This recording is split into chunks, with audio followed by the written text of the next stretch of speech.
So today's webinar is on the topic of planes of movement and joint actions.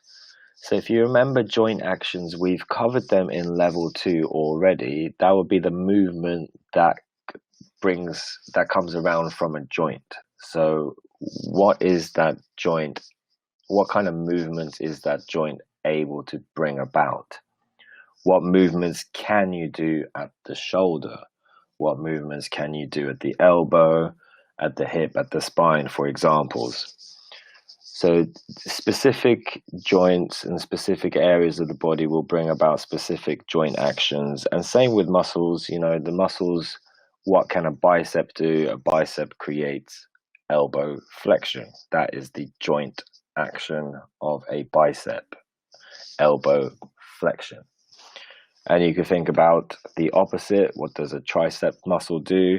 When it contracts concentrically, it's going to bring about elbow extension. So we will be recapping joint actions, or I will be discussing joint actions. And the new topic today would be planes of movement. So we're going to kick it off with a first half of the lesson, which just discusses planes of movement first, planes of motions. So let's jump straight in and identify the anatomical planes of motion with regards to different exercises.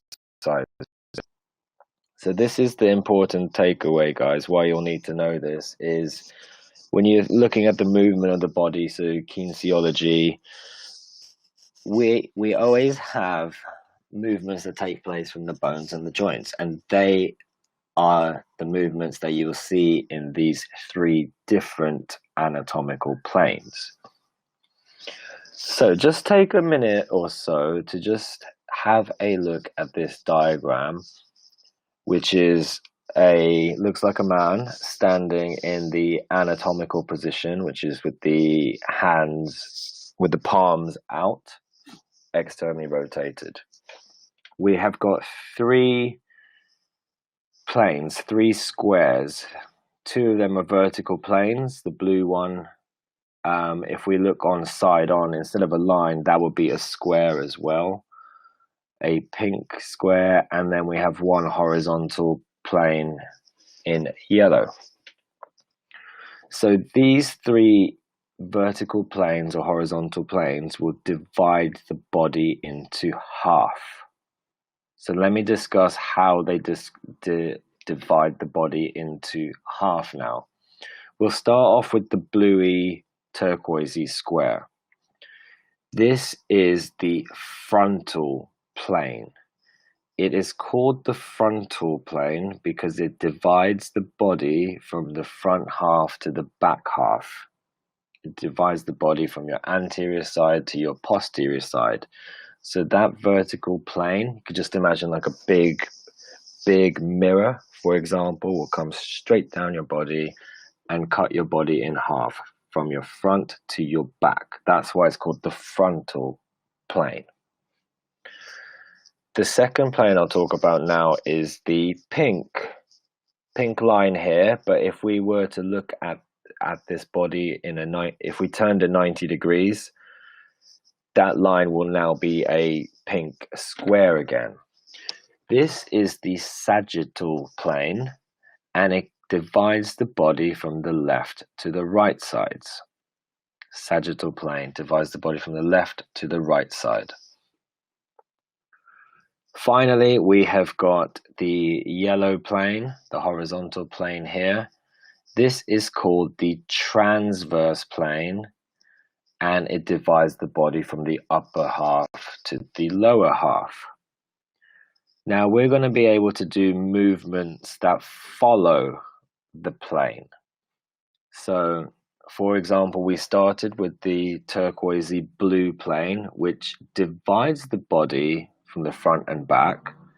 But if you look at where the line continues, if we made an even bigger mirror, the hand will be going along it to the left-hand side. You're looking at side-to-side movements and lateral movements. So if this anatomical person here lifted up his arms out to the side, that would follow along the same direction, parallel to this blue plane.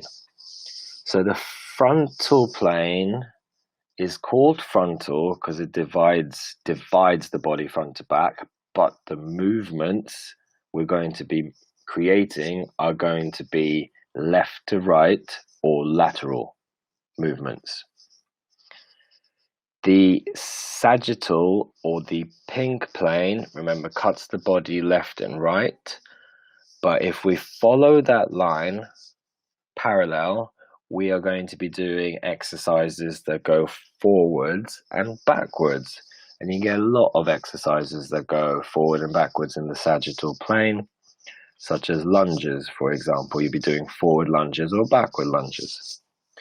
And finally, the yellow plane, the transverse plane, which divides the body to your upper body and lower body, almost as if, you know, those old school magic tricks where they cut the body in half.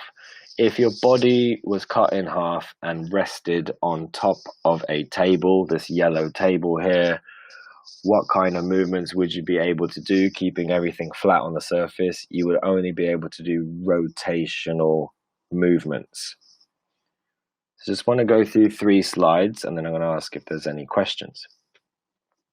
So this is just a recap here. The frontal plane was the blue one that we just discussed, divides the body into front and back sections, anterior and posterior, and we'll be doing side-to-side movements. At the shoulder and hip, remember we have got many joint actions that could take place at the shoulder and hip because they're ball and socket joints, but the left to right movement joint actions that we can do are abduction, which is taking away from the body, abduct, take away, or adduction, which is to bring in to the body. So you've got adduction and adduction as your left to right movements. And also if you're just giving a nice stretch for your obliques or warming, doing a nice slow dynamic stretch, you could do lateral flexion and extension at the spine, which is standing upright and bending to the side and straightening back out. The next plane of motion was the pink line, which is actually a square if we look from side on. That was the sagittal plane. That's how you spell it up here. S-A-G-I-T-T-A-L. Sagittal plane. It divides the body into the left and right sections, and we are going to be doing movements that are forwards and backwards. So examples are flexion and extension at the shoulder. So shoulder flexion would be simply raising your hand up in front of you and up in the sky as if you're asking a question in class. You raise your hand up is shoulder flexion. And if you look like you're skiing and your arms go behind you, or you're doing those tricep kickback exercises, that is shoulder extension. Bicep curls, elbow flexion and extension. When you do a bicep curl, your hand comes in front of you. That is working in the sagittal plane. Knee extension. So once you raise your knee up to 90 degrees, that's already going in a forward movement. And then when you extend your knee so your leg is straight, that's even further forward in the sagittal plane. You can do hip flexion and extension at the hip also, where you raise your knee up to 90 degrees or you swing your leg backwards. Spinal flexions, where you curve your spine, so you just bend down without having a straight back. And extension is where you lean backwards and bend backwards at the spine. Our third and final plane, the transverse plane, that was the yellow color that divides the body into the upper and lower parts. And this plane, the transverse plane, is all to do with rotational movements. So you can have just a standard rotation at the waist. If you're looking at your ball and socket joints, like your shoulders and your hips, or you might be discussing what's going on at the arm around the humerus bone at the top of the socket, you'll be discussing if it's doing an internal rotation or an external rotation. And remember from the muscles lesson, you might see this being called medial rotation for internal rotation, and you might be seeing external rotation being called as lateral rotation, but it'll be the same thing. So before I carry on here, I want to stop there and ask if there's any questions so far. Thank you guys for your messages. Glad you're all happy. I have kept it simple so far. So just wanted to add one more thing in. These three anatomical planes will move around an axis. So let's go in the order we already discussed it. The blue square frontal plane. If we were to stick a skewer straight through the belly button, that would be going from the sagittal plane. We were sticking a skewer straight through the middle of the body. And then if we were to spin that skewer, then the frontal plane will be spinning around and around and around. Almost as if this anatomical man would be doing cartwheels on the spot.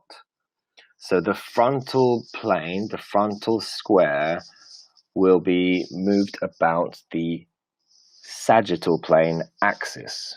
Think about a skewer spinning this frontal plane. Now, if we move on to the sagittal plane, which is a line here, but remember it is a pink square.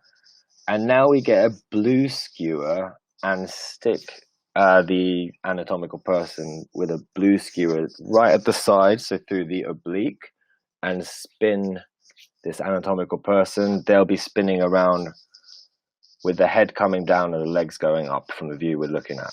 So the sagittal plane gets movements created from the frontal axis. And finally, the yellow transverse plane, we now have to imagine a skewer or an axis going straight down through the top of the head, down the body, from top down. So if we had an axis from the top of our body straight down and we spun it, it's just going to be like one of those toys that you get where you spin from the top of the head and it spins around. That's why we get rotational movements. So just to explain that these anatomical planes are linked in with their respective axes. So let's discuss a bit more about exercises, and I think I'm going to get you guys to join in as well on this one.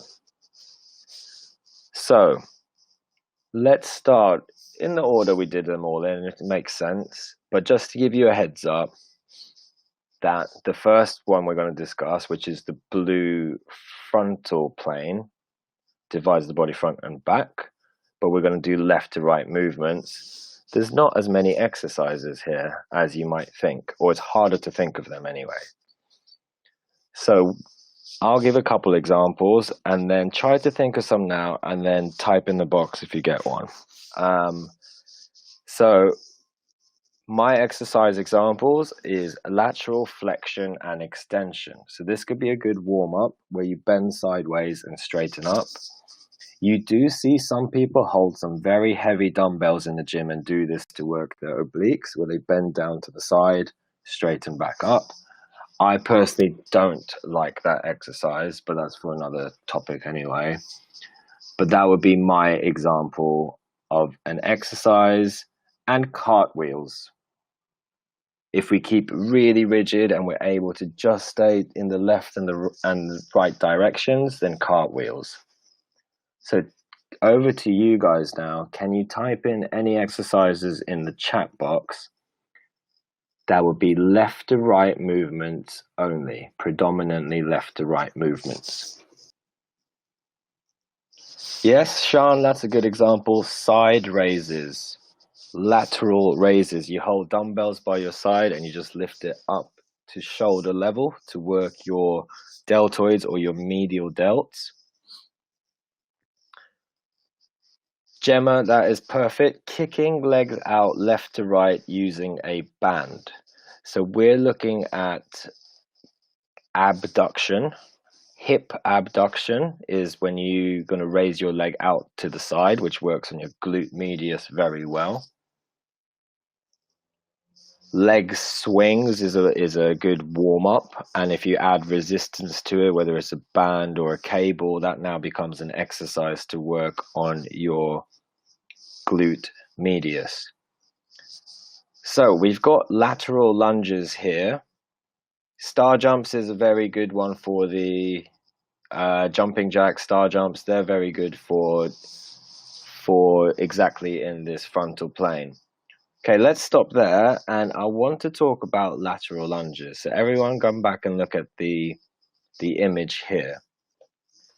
Just wanted to chuck in that even though you can stick with simple single movements that work in one plane only, the body does like to move in more natural manners, and that's how functional training became very popular. I think it's been about 10 years now that functional training has been pretty popular in the fitness realm. So it's all about creating movements that are more natural and realistic to the body that we move around in every day anyway. So if you did a lateral lunge, a side lunge, yes, you are working in the frontal plane because you've done a big step out to the side. But as your knee bends, your knee's going to shoot forward, which means you are also moving forwards and backwards plane, which is the sagittal plane. So something like a lateral lunge, side lunge, will work in two planes of motion, which is the frontal plane and a sagittal plane. And that's absolutely fine. If you're thinking about functional training and creating functional movements of the body, you might see a few different definitions for this pop up, but as long as the movement has two planes of motion in there, and sometimes you get great movements that have all three planes of motion in there, then you're going to be really working the body functionally rather than just doing single muscle movements. The other, train of thought would be, well, maybe you need to do these single movements for function. So something like a bicep curl, a lot of people would say that's not functional. It'll be better to do your big horizontal pulls and vertical pulls. But then you can always argue that lifting shopping bags up from the floor up to a walking height or up to a height to put up to a table or chair, you'll need to do a bicep curl movement in order to do that. Okay, let's move on to some exercises in the sagittal plane. If you do end up having an exercise that does two planes, type it in. Otherwise, let's stick with just sagittal plane movements. So my example here would be a press up. As you go down on the floor from that middle point, your upper body's gone forward and your legs have gone backwards. So we are now doing an exercise that goes in that breaks the front and backwards plane as we doing press ups. And then bicep curls also would be my second example. As you lift up your arm to your shoulder, your hand is going forwards. So what else do you guys have for any forwards to backwards movements in the sagittal plane? Bench press, yes, that's a good example. You're lying down, legs have gone forward, head's gone backwards. Bench press, your elbows are out to the side, that's in the frontal plane also.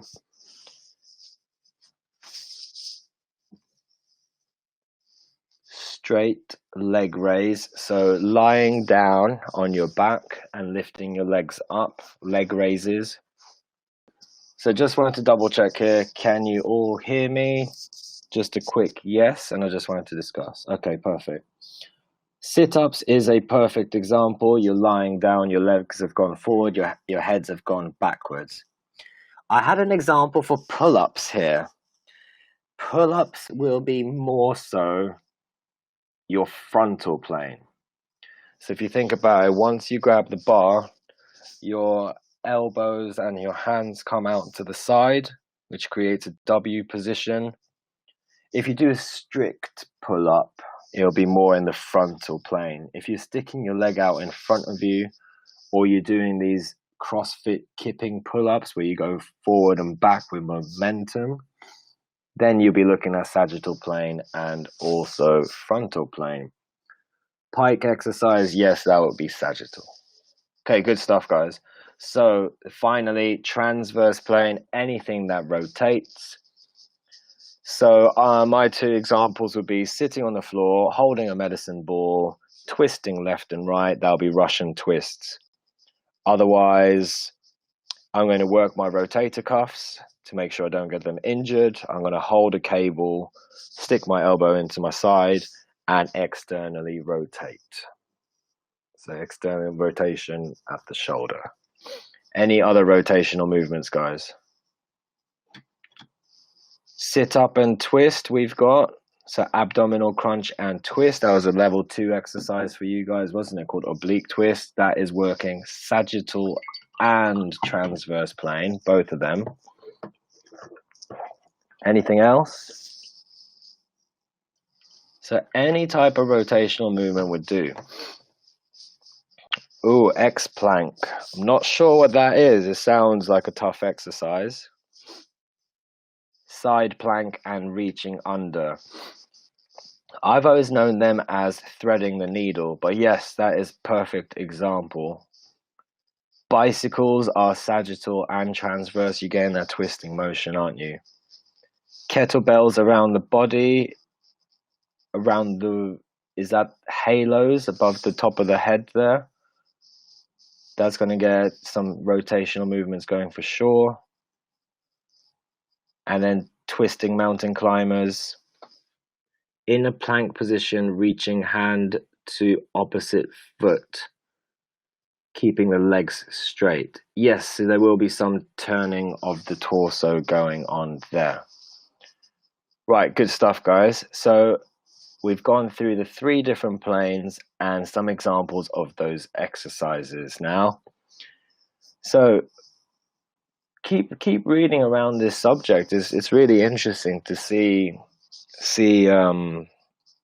how different muscles work in different planes of motion, as well as how different bones and joints can only work in certain motions. Why it's interesting is, you know, when you have weaknesses or injuries and you need to start to strengthen these muscles, that's when someone might say, oh, you got a really tight TFL muscle, and because that's being overworked and overused, you're not using your glute medius enough. Your glutes are not firing. You need to work on your glute medius in order for your goals to get bigger glutes, for example. If your glute medius works better, your glute max will work better. But your TFL is taking over. That's a problem. Okay, to work on your glute medius, you need to do lying down on the floor abduction exercises. But the problem is the TFL also is an abductor. Uh-oh, how can I do those exercises correctly without the TFL taking over? And what you can do is extend at your hip and turn your foot down while you do side leg raises in order to inhibit the TFL. And that's because the TFL is an internal rotator of the hip as well. So you're basically keeping it busy doing that. So when you are doing abduction, now it's only the glute medius that does the abduction. So when you start to know these planes of movements and which muscles create these joint actions, then we can really start to get more out of exercises. Okay, so let's move on to the second part of the lesson now, which is joint actions. Going to identify the joint actions of the human body. So remember, that's stuff like elbow flexion, elbow extension, hip flexion, abduction, adduction, extension, rotations, all of these joint actions. But we're going to relate them to agonist, the main muscle creating the movement, and antagonist, the opposing muscle which relaxes in order so the main muscle could create the movement. Describing the available range of motion at each joint, we're going to keep this simple with small, medium, or large, and describe potential risks of injury at each joint. So, bit of a recap here. At your elbow joint, you can only do elbow flexion and elbow extension. You might see some other pronations, elbows, pronation, supination, but let's keep things simple here. Elbow joint flexion and extension can take place. At your shoulder, we discussed flexions like raising your hand up to ask a question, extensions where your arm goes behind you. Abduction, arm to the side, adduction, arm in.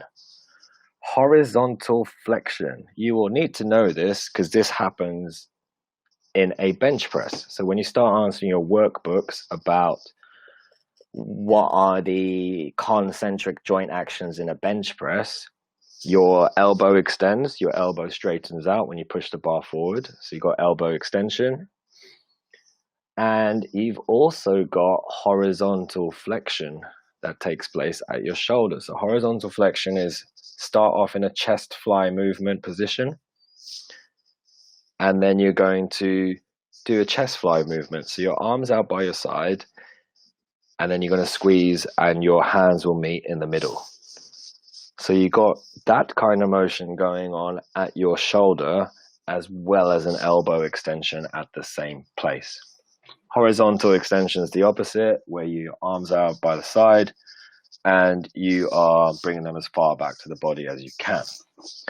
At your spine, you've got flexion, bending, extension, bending backwards, rotation, and lateral flexion, side bending. So let's now add in the agonists and the antagonists for each action. So going from the top of the elbow again, what muscle creates elbow flexion? It's the biceps. Biceps will create elbow flexion, and the triceps are the antagonist thereof. So in an opposite manner, what creates elbow extension, which is straightening of the arm, that'll be the triceps, because the bicep will relax. So guys, I'm not going to go through the agonist and antagonist, because if you know the top one is basically the opposite, isn't it? Opposite example, as we saw there in flexion extension. So let's jump through going flexion, abduction, horizontal flexion. We'll do every other one. So at the shoulder flexion, which is raising your hand up in the air, what muscle creates that movement? What muscles? Your pec major and your front delt will raise your hand up in the air. What are the muscles that are off? Your lats, your traps, and your rear deltoids. Shoulder abduction. What muscle creates abduction movement of the shoulder? Your medial, your middle deltoid. What muscle is off? Your pec major and your latissimus dorsi. So you'll need to know that particular example for your workbooks. Horizontal flexion, I mentioned this was in a bench press. What's the main muscle that creates that joint action of horizontal flexion? Pectoralis major and anterior deltoid. See, those two muscles are heavily used in the bench press. So you do definitely have horizontal flexion going on. What muscles are off during that movement, during a bench press? Your latissimus dorsi is off, your trapezius is off, your posterior deltoid is all off and relaxed. Spinal flexion, bending forward, your abdominal muscles will curl your body forward and bend your spine. Your erector spinae will be off, while the opposite, if you're extending your back, your erector spinae, your erector muscles will be turned on and you get a nice stretch in your abs because they are off. Rotational movements, your obliques do the movement, and you got your obliques on your right side and your left side. So if you're working one side, the other side will turn off. They're very interesting muscles, obliques. Lateral flexion, you'll have your obliques and your erector spinae, which bends you to the side, and your erector spinae obliques on the other side will straighten you back out. So before we go on to the next 3 muscles, just checking in with everyone. Is everyone okay so far? You guys can still hear me okay? Just wanted to do a quick check-in. Okay, good. Good that the sound and everything is okay. Let's move on. These should be the last 3 examples. What I'm going to do is just go straight into the chart. Ooh, it's not here, so I'll talk it through. Okay. So at the hip joint, you've got hip flexion, which is raising your knee up to 90 degrees, and hip extension, which is kicking back, for example, using your glutes to kick back. You can also abduct at your hip, take your leg out to the side. That's what you might see more females do in the gym, but males definitely need to do more of that. And adduction, where you start with your leg out and you bring it inside as well. Just to add here, you got internal rotation at the hip and external rotation of the hip. But I guess even though you got more movements like that, you might not see exact exercises that would work in those movements. So what muscle brings about hip flexion? What muscle brings the knee, when you lift your hip up, brings the knee to 90 degrees? What muscle does hip flexion? It's your hip flexors, isn't it? So if you are being technical with your hip flexors, you've got 5 hip flexors in the body. 3 bring your knee up to 90 degrees, and 2 bring it higher up than 90 degrees. So the ones that bring it even higher up than 90 degrees, if I remember correctly, are your iliac-psoas muscles, your iliacus and your psoas major. Your other 3 hip flexors are your rectus femoris, your big quad muscle, your TFL, tensor fasciae latae, and the other one escapes me right now, but you got 5 hip flexors in your body. So what are the opposite muscles to your hip flexors? What are your antagonists? It's going to be your glutes. That was a good example I gave for reciprocal inhibition in the nervous lesson. If you're doing a hip flexor stretch and you can't feel it, turn on your glutes, contract your glutes, so your hip flexors will turn off even further. Hip abduction. What's the main muscle that helps you bring your leg out to the side in hip abduction? It's going to be your glute medius, but glutes itself would be fine. But we're talking about the side of your glutes now. So what muscle is off? Your adductors, your inner thigh muscles are off. And that'll be the opposite for adduction. Adduction, your adductors bring adduction movement, and your glute medius would be off. Knee extension, that's leg extension machine when you use the resistance machines. This is an example in your workbook. Knee extension, you've got your quadriceps that are worked during that movement. So what is off? Your hamstrings are off. So in your workbooks, it actually I've just remembered, it just discussed about synergists. So right now we know about the main muscle that works in a knee extension, that's a quadricep, and we know that the main muscle that's off, which is the hamstring. Synergists are helper muscles. So you could think about it in 2 ways. You've got muscles that will help the movement, and you got helper synergists, but sometimes you will also just read and learn about, you've got stabilizer synergists.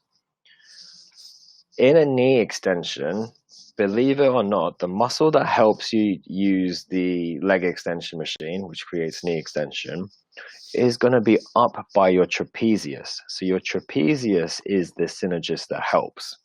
Now, if anyone's ever gone very heavy on a leg extension, you'll probably be able to work this out from your own experience. But you got handles on the side of a leg extension machine, don't you? The handles are there to really, really hold on, to create more torque around the body so you can work your quadriceps. If you have gone very heavy and you have held the handles, you'll probably find that your upper neck area, so your trapezius, will contract to stabilize the body in place so you get more out of it. And then going back to your bench press example, so the main muscle used would be your pec major. We must all agree here, right? Bench press main muscle would be the pec. Pecs, anterior deltoid. We could just say pecs in this example. The main muscle in a bench press is pecs. What is off? Your lats, your trapezius, your posterior deltoid is off. What is your synergist? What helps with the bench press? We haven't seen any triceps there. So your tricep will be the synergist. And if you only put pec major as the main muscle, you could put the anterior deltoid as again here. So your secondary muscles are going to be your synergists. And where's it gone? Shoulder abduction. That one's in your workbook there. The main muscle that's used, medial deltoid. What muscles are off? Pec major, latissimus dorsi. What muscles help? What muscles are the synergist to do a side raise? All your necky muscles, your trapezius, your levator scapula, all those tiny rotator cuff muscles in your shoulder, like your supraspinatus, that's going to help with that movement. So when you see synergist in your workbook, it means helper muscles. Just keep it simple, think about it that way. So just to cover the ankle now, we'll keep it simple with 2 joint actions at the ankle. You do have inversion, eversion as well. But dorsiflexion is where you lift your toes up.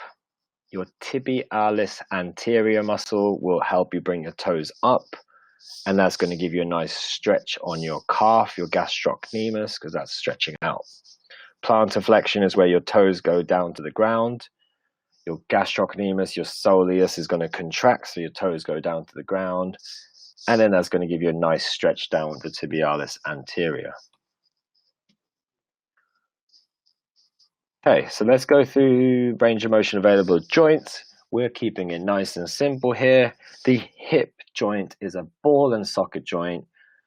It's going to give you movement through all 3 planes of movement as a ball and socket joint. It's going to give you a large range of motion. So big range of motion, is you can see your legs swinging from left to right, gives you a large range of motion at the hip. Your ankle can only do dorsiflexion, plantar flexion, and maybe if we want to add inversion, eversion, but the movement's very small. You're not getting full circles going on there. You're just getting a few planes of motion. So that is limited range of motion. Shoulder, we know we get lots of shoulder injuries, lots and lots. It's similar to the hip. It's a ball and socket joint, but it's not socketed as well. That's why you get even more range of motion than at the hip, and that's why you get even more injuries. So ball and socket joints, hip and shoulder, large range of motion. Ankle, small, it's very limited range of motion. So we've gone through the joint actions available at each in depth earlier today. What are the potential risks of injury at each joint? So what kind of injuries can you get? At the hip, dislocations could happen, but they're very rare. They're very rare because it is a ball and socket joint, but it is rare, but you can get hip dislocations, hip fractures when you're older. And you could just generally strain strain your muscles around your hips and your shoulders quite a lot, just by other muscles taking over. But I guess your examples there that I would know would be hip fractures and dislocation. Ankle, especially when you play sports, it's the other joint actions we haven't covered. Your E version, where your ankle rolls out to the side, you're going to get sprains and strains at your ankle, aren't you? They're your main kind of injuries you'll get. Can break your ankle bones, so that's also another injury you could get. Shoulder, what kind of injuries? Definitely you can get shoulder dislocations and a lot of rotator cuff injuries, rotator cuff tears. They'll be the main injuries at the shoulder. Okay, so today we've gone through the charts there with the joint actions of the human body. The agonist muscle is the main muscle that creates that joint action. And the antagonist muscle is the one that relaxes and turns off. So the agonist can create that main movement. We also discussed synergists today, which were your helper muscles. Just think of it like that. But you do have helper synergists and stability stabilizer synergists also. We discussed the hip and ball and socket joint. The hip and the shoulder are ball and socket joints. That's where they have got large ranges of motion.